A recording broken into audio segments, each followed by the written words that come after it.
Sticks and stones can break, bruise and dislocate quite a few bones. But then, so can a million or two other everyday events. It's a dangerous world, all right. When even taking a leisurely run in the park is fraught with peril.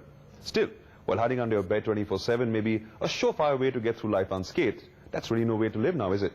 So live long and hard, and sure, along the way there's going to be a bit of pain, but that's what bandages, balms, planes, doctors, and the occasional very attractive nurse therefore. Now the truth of the matter is, what doesn't kill you is probably going to make you stronger, and will probably result in a recovery time that increases in proportion to the seriousness of the injury. But what can you do about it? Let's find out. First of all, how do we differentiate between different injuries? Doc? Yeah, Samir. No, it's not always very easy to differentiate between several types of injuries. The several types of injuries that happen could be a simple muscle cramp. It could be a muscle pull, it could be a ligament tear, or it could be a fracture, which is serious.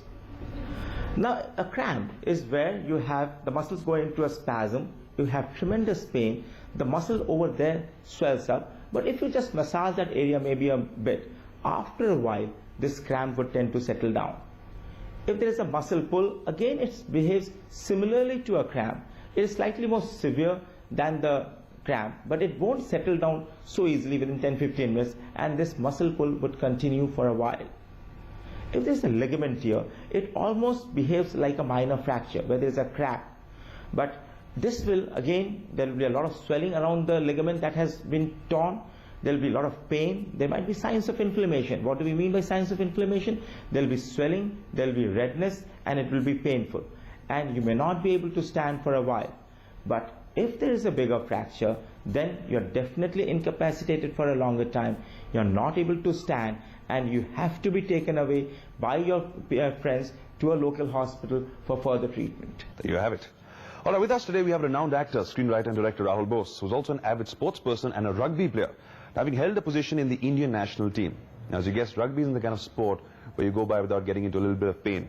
All right, a lot of pain. It's rugby, for crying out loud. Contact sport. So let's ask Rahul, what's his worst injury? I had about 120 pieces of stone, small pieces of stone, shattering on one eye and about 90 pieces on the other. So I got kicked. It was a very slushy ground in Calcutta, very granular, and I got tackled and somebody kicked this stuff into my face. I discovered it about 2 months later. My eyes kept getting red. I thought I had conjunctivitis. But this injury was really freakish because the doctor said I almost lost my sight. In fact, I did lose about 50% of my sight for a couple of days. I was on, I think, eye drops about 30 times a day or 40 times a day, and 2 different kinds of eye drops. That was really tricky. It's not what you associate with rugby. But in fact, the doctor said, did you stick your head out during a sandstorm? Because you have, on the skin of the cornea, I didn't even know the eye has a skin, you have 120 pieces of stone. And so he used a microscopic Johnson's bud. That's what it looked like to me. And he physically swabbed both my corneas, and took out about 90 pieces from one and 60 from the other. Sand in the eyes sounds painful.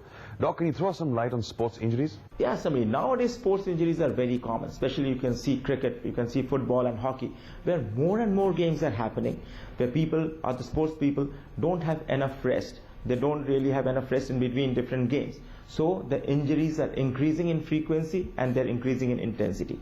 Again, the sports injuries are similar. You can again have a muscle pull, a muscle cramp, a ligament injury. Very rarely fractures. Fractures obviously happen in bigger sports and car racing and all that. Or you can have fractures when you're playing football or when you're playing basketball. If you go to sports injuries like a ligament tear, there will be swelling in your legs, it will be painful, it will be red. If it's a muscle cramp, it will, if you rest and if you relax for a while and just massage it slightly, over a period of 10-15 minutes, it might just relax. There are obviously ointments and gels which help it relieve much faster. Even a ligament pain for the matter, or a ligament tear, the pain can be relieved by ointments very easily.